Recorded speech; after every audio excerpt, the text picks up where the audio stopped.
Welcome to Career Events, the weekly podcast of the University Career Center at UNC Charlotte. We continue our Career Community Spotlight episodes this week as we focus on our Explore Career Community, designed for students who seek guidance in examining interests and what industries might be a good fit. On this episode, you'll hear from Ashley Pauling, Explore Learning Community Coordinator with the University Advising Center at UNC Charlotte, Doug Castillo from Leadership Integration, who will talk about leadership skill development, and wrapping up with Dr. Suzanne and Stephanie Bird, Associate Directors in the University Career Center. So let's get started. Happy to welcome on Career Bits, Ashley Pauling, Academic Advisor and Explore Learning Community Coordinator with the University Advising Center, UAC. Ashley, thanks for being on Career Bits. Well, Jay, thank you for having me. I love anytime I can connect and give students different advice and opinions on what to expect here at UNC Charlotte. So since we're highlighting the Explore community, I think it's only fair that we start with Explore You and tell people a little bit about your background and how you became an academic advisor. Okay, so fun fact, I have been with UNC Charlotte for 3 years now. And when I started here, I started directly working with undecided students in the University Advising Center. So advising full time, but I have been in higher education for about 10 years. I started off right out of undergrad, residence life, so student affairs side, and then I switched over to admissions for a little bit, and then I have circled back around to academic advising. Being able to just really work with students one-on-one and give them that attention that they do need. And specifically with undecided students, I was an undecided student in college. And so I know how that feels, what it looks like, how it feels to graduate and still not have a plan. So that's why I am an academic advisor and specifically working with students who are undecided. That is fantastic. And that leads right into our first question here. As students are navigating their options, it can be a little daunting with all the choices. I mean, you look at the list of majors and it's like, holy cow, it's a huge menu, right? So what are some good strategies you encourage students to do as they weigh the academic considerations of choosing a major? So definitely when you are weighing your options, first things first, being undecided is a good thing. Being undecided is not a bad thing. It just means you want to explore and make sure you land in the right area and something that's best fit for you with your major and your career. So the first thing that you need to do is be open. Be open. Things that you were good at in high school or in middle school, something you always anchored on might not be what is your best suit now. Because you're changing, you're ever evolving. You're not the same person you were when you got to UNC Charlotte or when you applied, or even if you are at the end of your first year, you're still different from when you came. So it's to be open and listen to your support group, but don't always end with your support group because people will tell you what you should do. And maybe being a doctor sounded good when you were 16, but you really don't like biology and chemistry. And you're like, I really enjoy debating and learning about different cultures. There's an area for you to grow in that. So just be open and knowing that things change. Yeah, and I think that's a great piece of advice because I think a lot of the thing that students get themselves caught up in a bit of a knot over is, okay, I want to try things, but I need to decide I need to do something. And so they just default to, well, I was really good at this subject. And then when you experience it in college, taking math in college is very different than wherever you went to high school. That could be a real wake-up call for a lot of students. So what's a good way that a student can deal with kind of the stress of like, holy cow, I'm not as good at this as maybe I thought I was. Maybe I need to explore my options more.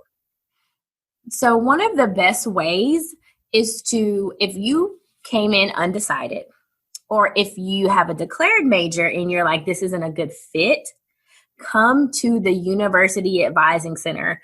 There is a group of academic advisors on campus our sole purpose is to get you in a major that's best fit for you.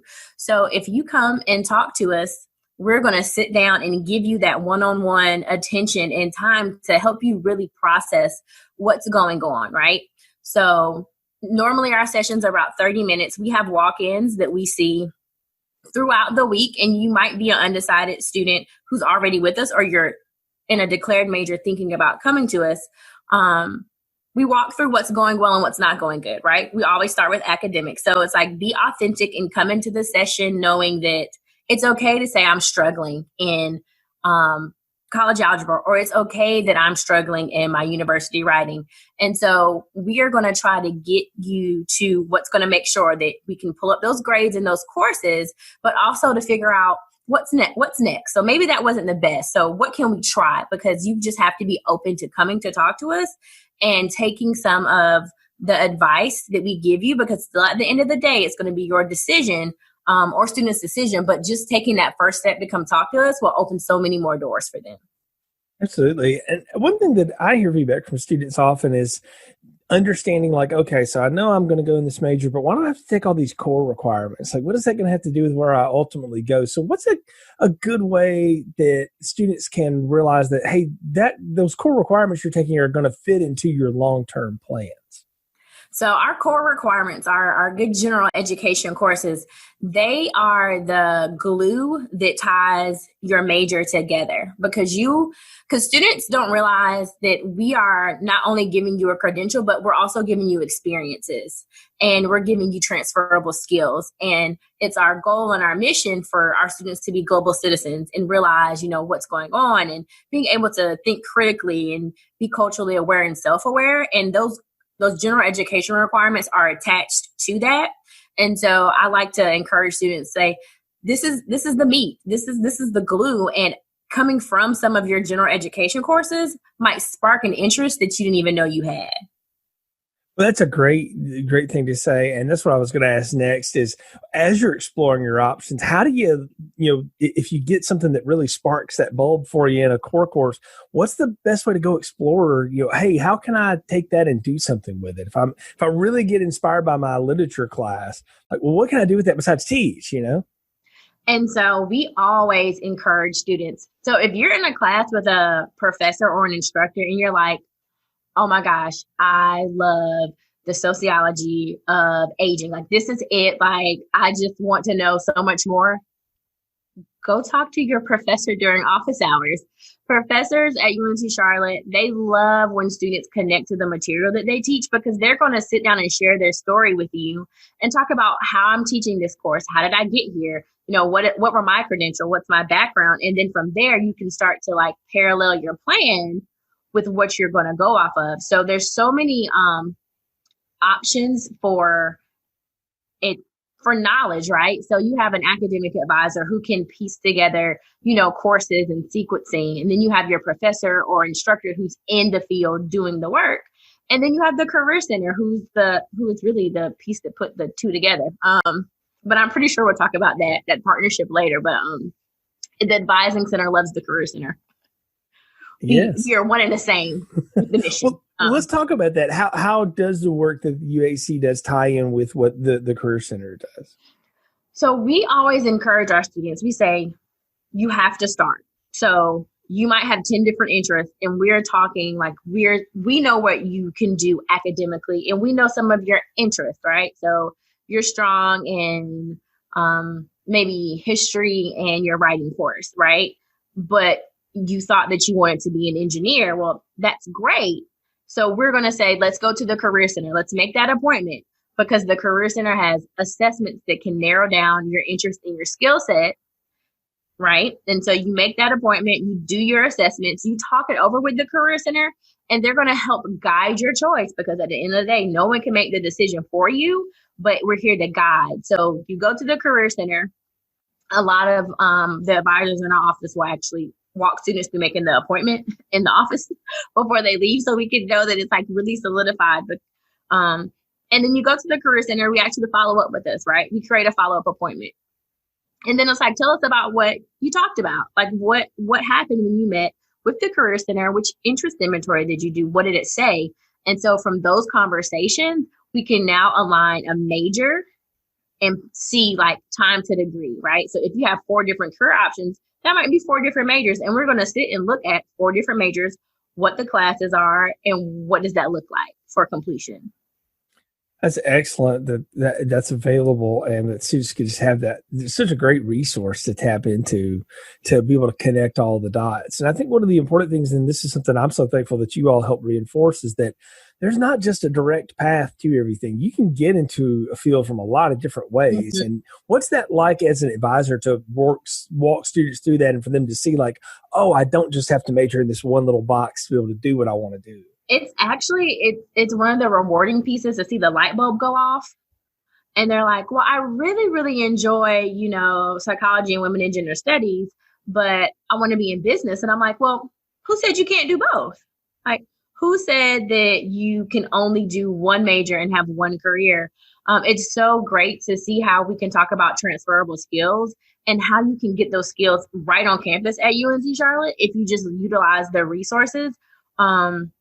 And it's really good to see students really understand what it is that they really mean, right? Like, what is it that I'm really trying to say? It's like, oh, I want to help people, and I thought I wanted to be a nurse. And it's like, well, maybe you don't really like blood, and maybe you mean helping people more so as public health and doing initiatives. So like that light bulb piece is awesome. And then when we see students who might be in their sophomore year, who are like, I wanted to do a major in the College of Business, but there's some courses that are holding me back. And I'm just like, well, let's talk about what you can do now. And let's talk about what a master's looks like, right?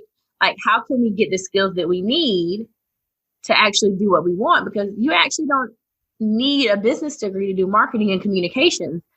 You might need a communications degree and then pick up some skills or an internship along the way. So it's just really, it's fulfilling to see like the start to the end where the light bulb starts to go off. And when it starts to all make sense and the pieces of the puzzle get together. I mean, I've had students who've had literally probably like 4 or 5 different majors within a year and a half with me. But when you get to that one and that's your thing and it's your thing, it's awesome.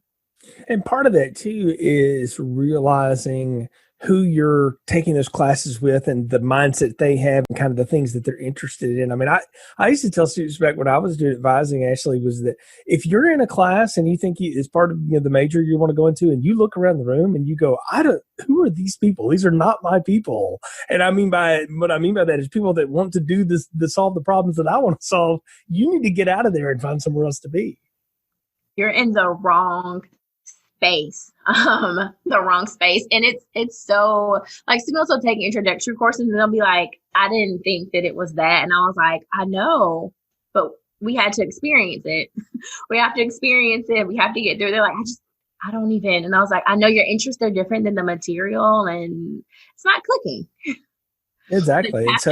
And I think that's what's cool is that it's totally okay to have that moment and go, this isn't for me, and get out of there. Right. I mean, I love to tell the story. I was an education major for a whole day. And our first class was observation. You went to a school and observed, and I thought I knew what teachers did, and then I saw it, and I said, no, not for me. I got out pretty quick, and I was fortunate to have people that supported me to do that. But what's that like for a student? Because there's a lot of anxiety that comes with that too, right? There is a lot of anxiety with that, and I always like to, and I just had this conversation towards the beginning, probably like the end of the semester, right? Like right before grades were posting. I was on the phone with a student and a parent because we don't mind working with your support system, right? As long as you're comfortable with it, we're comfortable with it, because we know that you don't make all of your students don't always make their own educational goals by themselves. So we love to have support systems so that everybody can understand what we're talking about, right?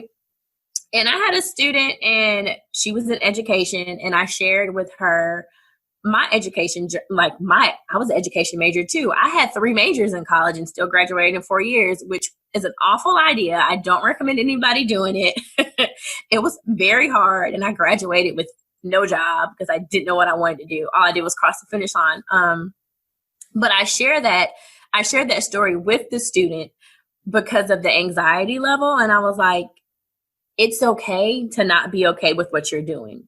Like, nobody is pushing you into any direction, and you want to make sure you're getting the most out of your college experience. You want to make the most out of these classes, these credits. This is what you're paying for. You don't want to look back on this and hope that you had done something differently. And so I share with them, and I'm like, And now I'm almost 3 degrees later, like I'm okay. Right. So it's like the uneasiness, the angst, like it's normal. And I tell them to embrace the journey because everybody's journey is different. And the only goal is getting the degree. Yeah, one of the neat things about the entire process of choosing what you want to do is it's not dissimilar from how you're going to choose your first start in your career. Mm-hmm. It's the job search process is not different than choosing a major. That is because it's always about that best fit.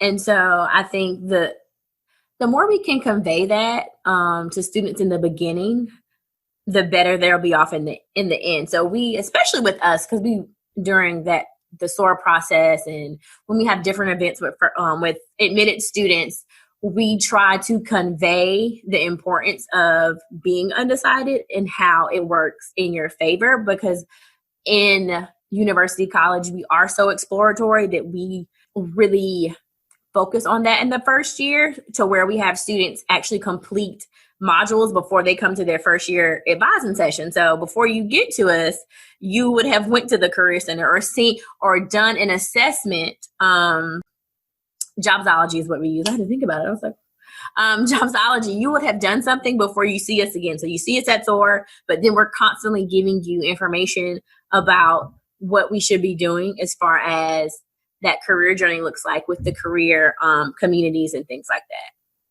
Ashley, this is so great. Thank you so much for being on Career Bits. Tell folks how they can connect with you and the University Advising Center.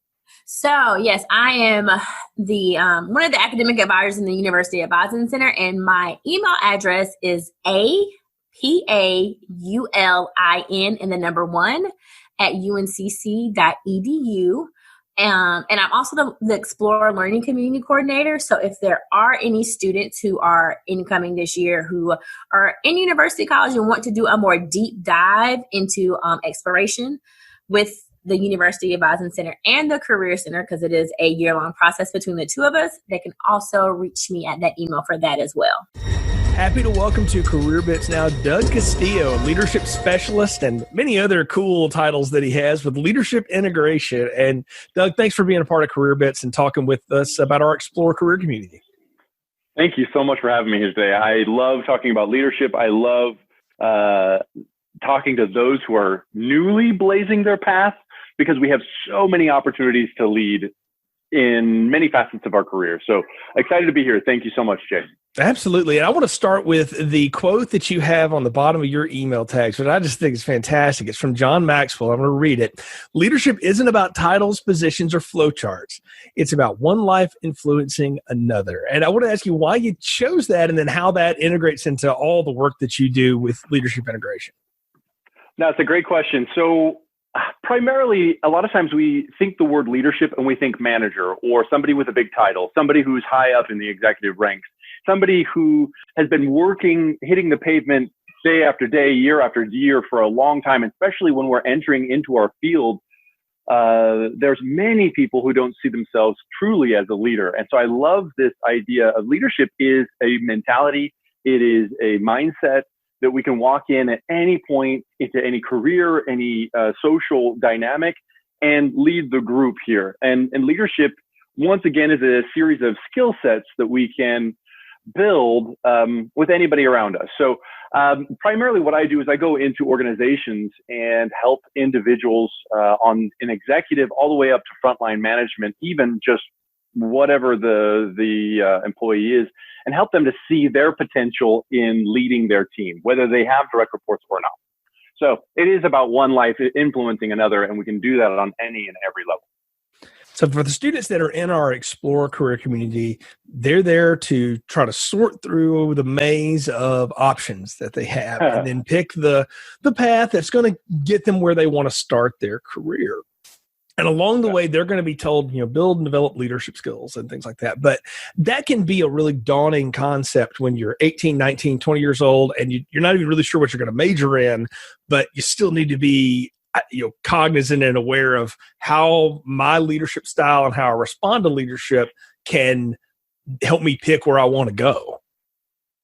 You bet. And that can feel daunting, but let me tell you one secret that will get anybody raises and promotions faster in any industry that I've found thus far. And it is a skill that comes more natural to those who are 18 and 19 and entering their field than those who have been in their field for 20 plus years.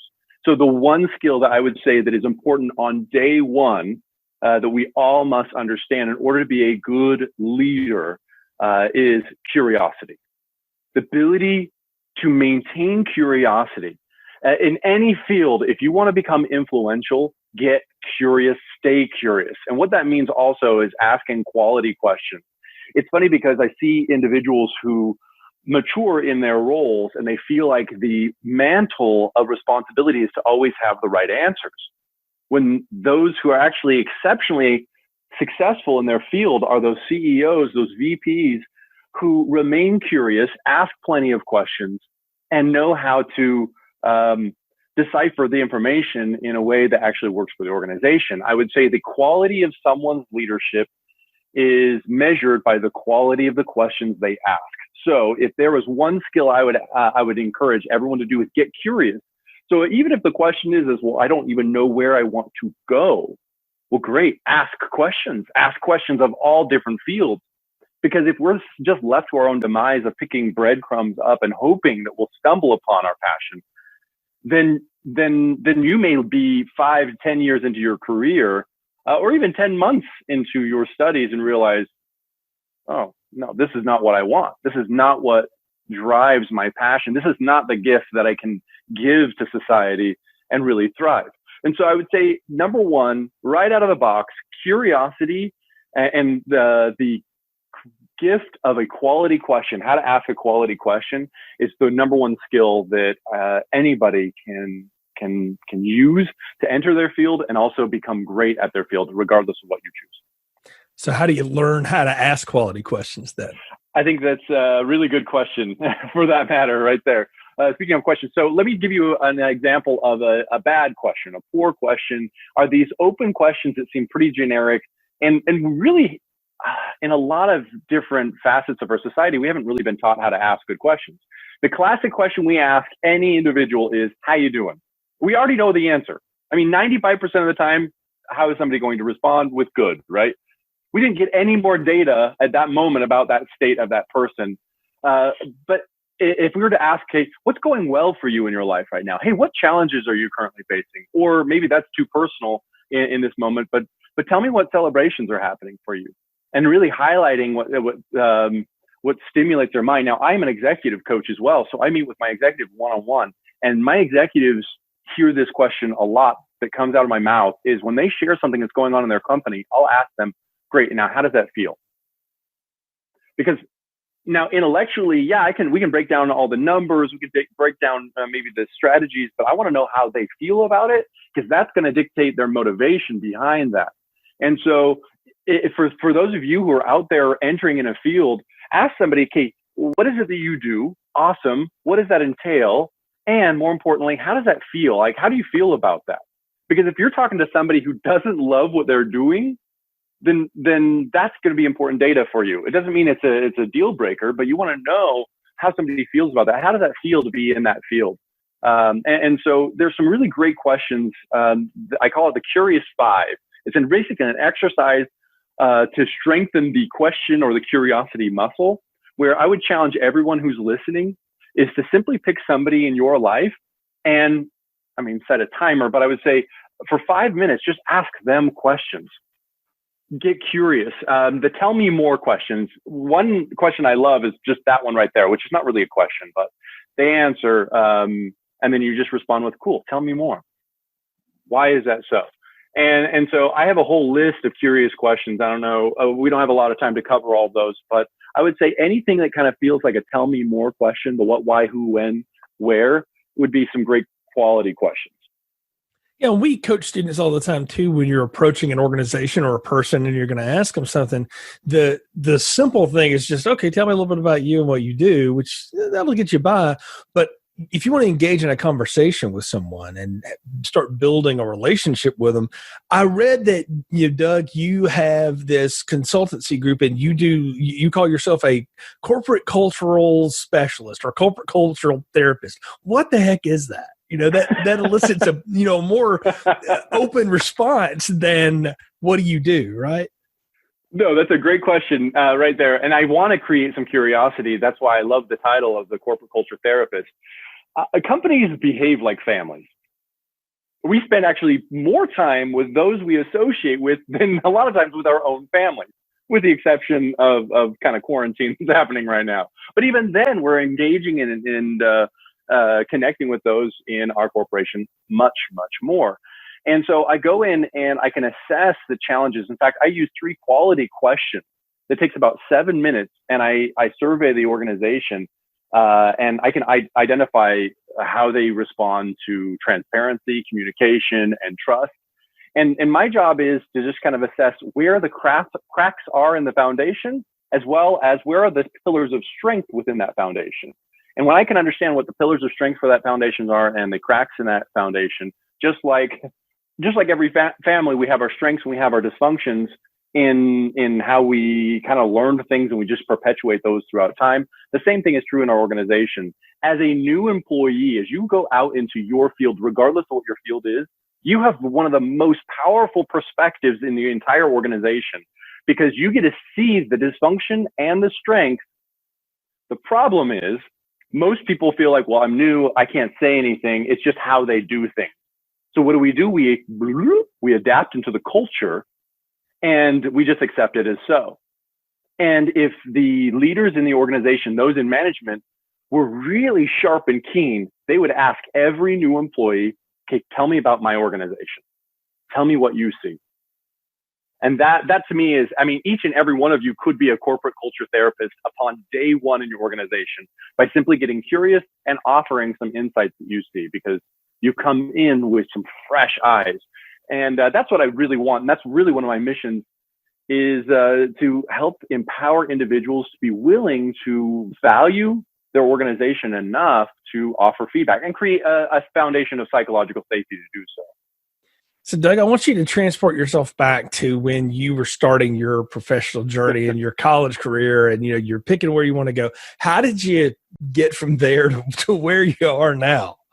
Wow. Okay. So I would say there's one pillar of success for all leaders, and that is just that curiosity that you really want to harbor. And what that really builds is value in others. Because when we invest in something that we value, and we expect the value to increase.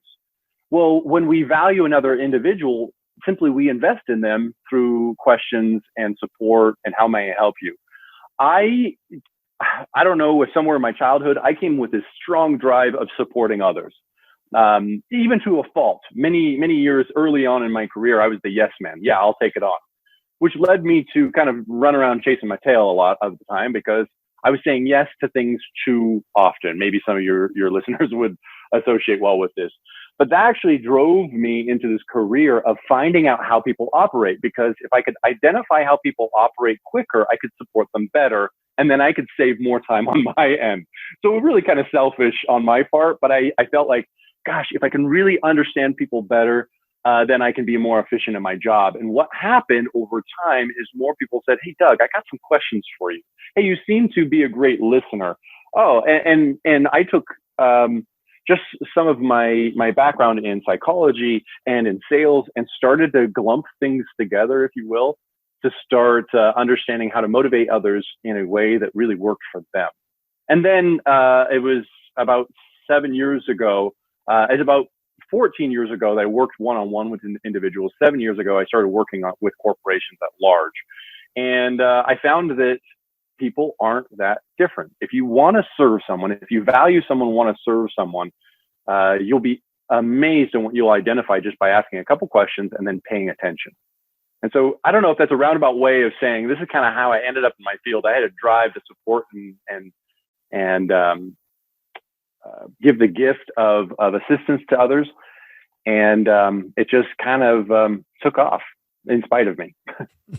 So Doug, besides be curious, one other piece of advice you would offer to students who are exploring their options, and also as they're doing so with the lens of I want to build my leadership skills and the way I react to leadership as well.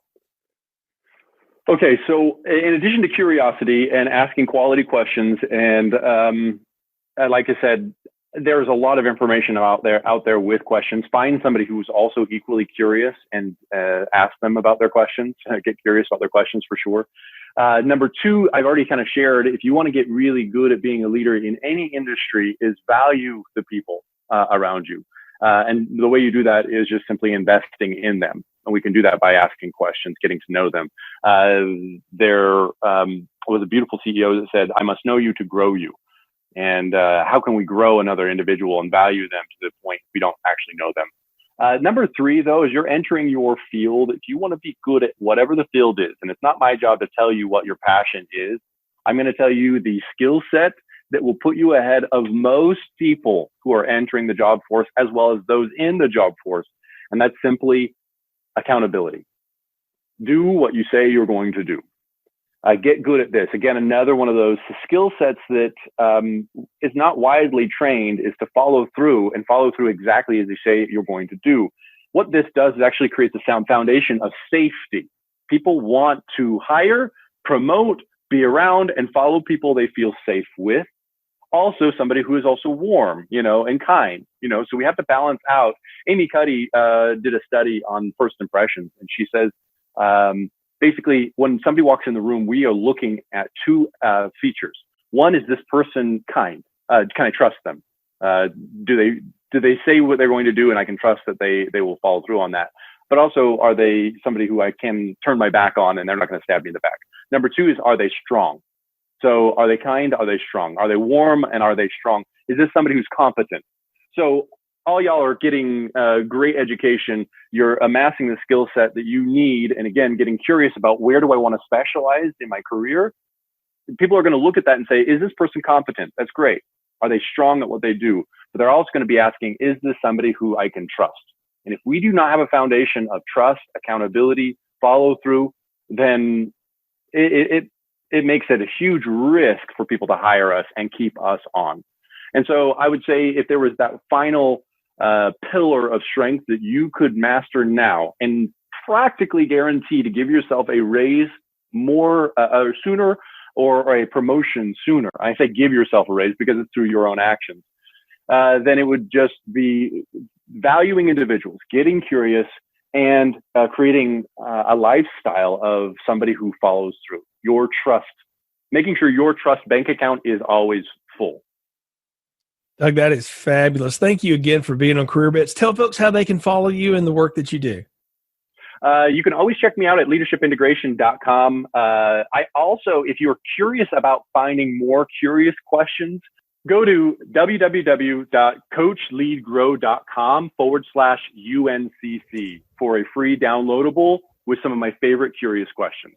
And that will actually give you the inside scoop on some of the secrets of some great curious questions. Nice and simple, get you a good head start there. Welcome into Career Bits now, Dr. Suzanne Voigt, Associate Director of Career Branding, and Stephanie Bird, Associate Director and Career Coach in the University Career Center. Suzanne, Stephanie, thanks for jumping on the show.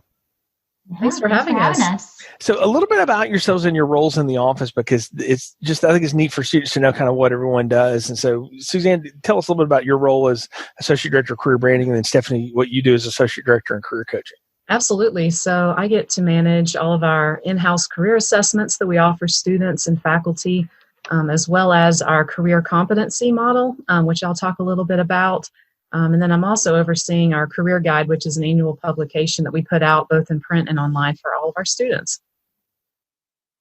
And then this is Stephanie. So I help in overseeing and kind of figuring out the process and planning of our career communities. And so talk a little bit about that today and how that can really help students in this phase of exploring and figuring out next steps.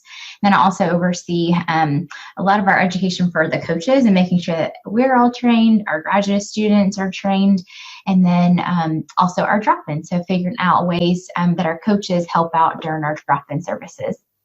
That's a tremendous amount of services. And so I wanted to start there with what the University Career Center offers to help students navigate the maze of opportunities that they have to choose from.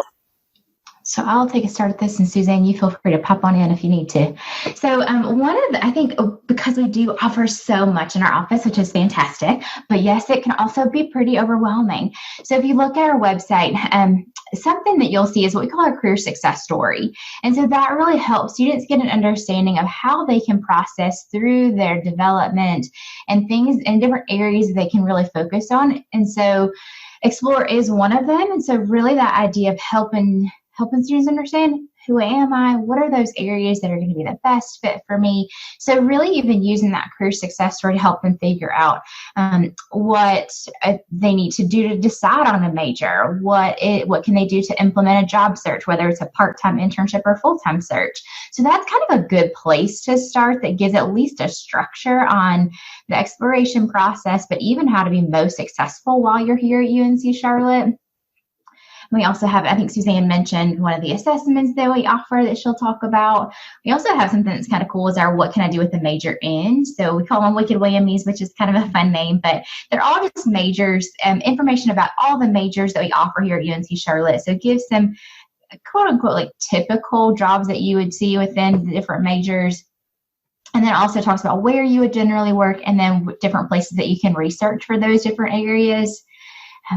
We also have fantastic one-on-one appointments for coaches. So if students want to figure out, you know what, this just seems like too much and I don't even know where to start, I always say, just schedule an appointment with us. We can help you figure out what is the best next step and then walk with you through their process. And I even tell students, I love being an accountability person, your accountability buddy for this process because it can seem overwhelming. And so we want to help walk with you through that process.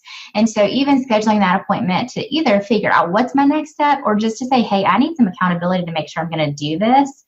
That's certainly something that I would recommend to you. And then you can absolutely come in for drop-ins. We have drop-ins Monday through Friday from 10 to 3 when COVID is not happening. And so hopefully those will resume back in the fall. But so that gives you a chance to come in to get your resume, your LinkedIn profile reviewed. You can get quick help from coaches in your internship, full-time, part-time job search. You want to have a quick discussion about grad school. So those are just a few things that kind of help in this process of exploring and different ways to help in figuring out your next step. Yeah, and Stephanie mentioned earlier the career assessment that we offer through the Career Center that is Pathway U. And what I think is so great about this is a lot of career assessments, they really just focus on one area of exploration. It could be interests or personality, but Pathway U is very unique in that it focuses on 4 different areas. It focuses on interests, values, which are a very key player in the overall satisfaction and fulfillment of a career, as well as personality, and finally, workplace preferences. A lot of people don't even get a sense of what might be a good fit for them, especially when it comes to workplace preferences until they're in that first internship or even a full-time job. So being able to assess all 4 of these areas, what Pathway U does is then aligns those 4 areas with a variety of careers that are a very strong match. And also, you can also see some of your weak matches just to see what probably those areas that are not going to be the best fit for you. And for instance, once you choose a career within the portal, you are immediately connected to various majors and graduate programs at UNC Charlotte that you could consider, if you're wanting to look more into that field. So Pathway U is just a great resource. It's free to all students and alumni, and all students can access it at uncc.pathwayu.com, and they can take it for completely free. And then they can also navigate it on their own. They don't have to come in and talk to a career coach about it, even though they can. They can make an appointment, and the career coach can pull up their results and sort of walk them through some of the different themes that they're seeing within that particular portal. Those are great resources. Outside of the office, how can students utilize their families and the folks they know as a good source of information to investigate their career options? Yeah, I always recommend start thinking about your network. Part of the exploration process is you don't know if you're going to like something until you actually live it. You don't know if you're going to like going to UNC Charlotte until you're actually there. So you can visit it, you can get a sense of it. But so I'm a big fan of lean on your network to figure out those careers that could be potentially a good fit. And so especially in this explore phase, you can take the assessment and it is an amazing place to start. Then the next step is let's narrow down a couple of those options that seem like a good fit for you and try to find somebody who does that job and talk to them. You can figure out what are the things that are really challenging about this job? What do you wish you would have known about the job? What do you wish you could change about it? And so talking to people who live in that environment can be really helpful. And it's a lot easier to navigate your own group of people. So whether it's an aunt, a cousin, your neighbor. So even using those people that are closest to you, hey, makes it easier typically for us to reach out to people we already know. So it takes away some of that stress. But then it also just makes it a little easier because they're typically going to be a little more open to doing it because they have a connection to you. So I think that's one of the biggest ways. And also learning, what are your other family members doing? What are some of the things that they enjoy? It helps you kind of get a sense of it. And I will also say, understanding that family members either love their jobs or maybe don't love their jobs. And so sometimes it's also taking it with a grain of salt that, because it didn't work out at this company for your uncle doesn't necessarily mean you can't do the same job at another company with a completely different culture and really enjoy it. And so I think that's where the big piece of doing that research and talking to a variety of people can certainly help. But using that network and starting to talk to friends and family can be really helpful and part of that exploration piece. Yeah, and I'll piggyback on that because I meet with a lot of students who they really, really want a first internship or some type of experience within, different fields just to get a sense of what it's like. And like Stephanie said, when you start even with a family member, within a field that you're interested in, that's a really easy way to get your foot in the door sometimes of being able to job shadow or do volunteering or even an internship through that particular organization. It's a lot easier going through people that you already know. And if there's not an opportunity there, usually, that family member might know of another opportunity that you could explore. So it's just a great way to get your career started. If I'm a new student, how quickly do I need to decide my major? So some of that really honestly depends on the program itself. If you come in and you want to do engineering, it's much more helpful to know that you want to do engineering. It's a little more challenging to come in. So I transferred into my four-year institution. It would have been much harder for me to go into an engineering program as a transfer student, only because it would just take me a lot longer to graduate. So it doesn't mean I can't do it. So it is absolutely feasible. And our community college actually does an amazing job of helping with that transition. But so in some instances, it depends on the major. So your nursing, your engineering, maybe computer science might be a little more of a challenge. But generally, I like to tell students you have about a year. So take that first year, you're generally still taking gen ed classes. It gives you a chance to try out a couple of majors, take some of those intro classes to see what they're like, let you do some of the pathway U's and do the job shadowing to figure out a little bit more about different areas. But I usually try to recommend, when you get here, don't just get here and take that first year off. It can be pretty... it can seem very tempting to just get here and get acclimated to campus and just find your friends. But that first year also needs to be a bit about figuring out who you are and how you want the next 4 years to look. And so it's a lot easier to start that process once you get here that first year. Yeah, and I'll just add, there's also a lot of pressure to choose within that first year. A lot of students feel like all of their friends and have already chosen their major. And so they get to UNC Charlotte and they feel like I need to go ahead and declare a major right away, even if they don't know if it's going to be a good fit. And very much like what Stephanie said, even coming in as a university college student where you're just taking your basic electives and just exploring that first year, that's still a good way to start because, usually in our nation right now, about 50% of students will change their major at least 3 times. And usually that happens within the first 2 years. And depending on what you do want to study, like Stephanie said, if you want to go into engineering or one of the business fields or nursing, that potentially could hold you back. And so just coming in and knowing that that first year really is an exploration year, unless you're very set on studying something specific that you want to go ahead and jump right into. And like you both, I'm sorry, go ahead. Go ahead. I actually wish that we could get all students to come in as as undeclared, to be honest, because I think it's such an important thing that a lot of times I'll actually see students who say, I know I want to do this and that's all I want to look at. And then they get to their classes their sophomore year and realize, wait a minute, this is not what I want to do. And then they didn't take that first year to really explore. So then they have to take their sophomore year to explore. So then it adds just so much extra, Suzanne mentioned pressure, the pressure and stress that then adds to that situation. So I actually wish that even students who feel like they are 100% certain on what they want to do, still being very intentional in taking that first year to just try things out, to try it out and make sure it's going to be a good fit for you. And Ashley Pauling mentioned this when we talked earlier from the University Advising Center's perspective, but that's also part of what the career coaches do, in addition to helping you explore options, is kind of manage the stress of all of that stuff too, right?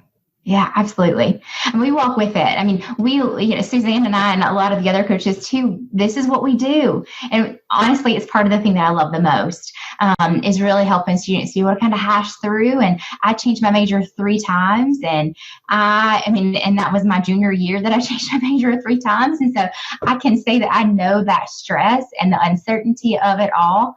And so, but it's also knowing that, yes, you don't have to walk this road alone, that we walk with you through the process.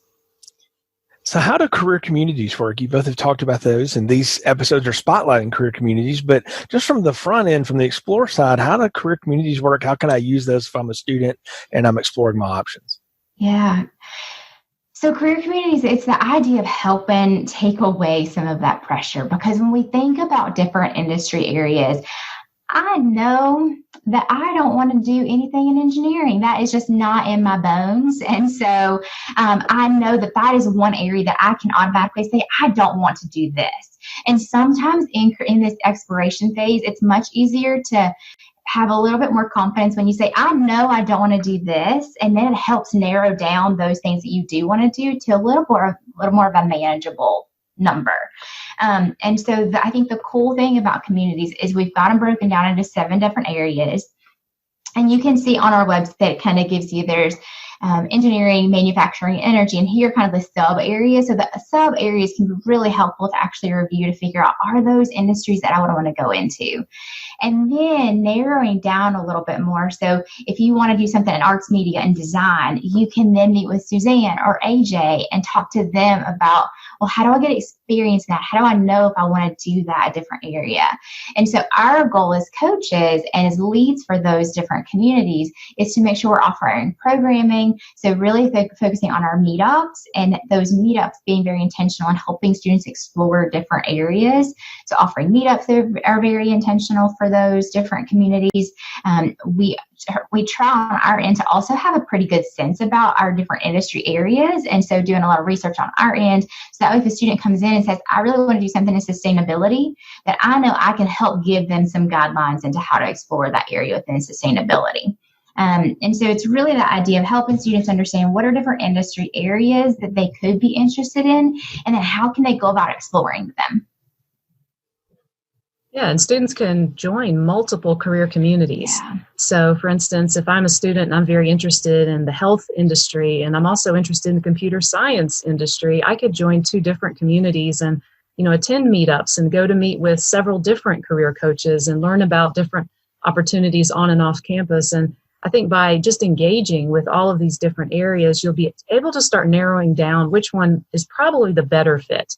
Mm-hmm. And it also just allows you to meet a lot of other individuals on campus that you may not ordinarily meet. When I do meetups within arts, media, and design, I usually have, a sampling of communication students and English students from the College of Liberal Arts. And then I also have some, illustration and graphic design from a different college. So it's a chance to meet lots of different types of, majors and different students on campus that you may or may not have ordinarily met. Stephanie and Suzanne, this is great information. Thank you so much for sharing it. How can students connect with you and connect with their team?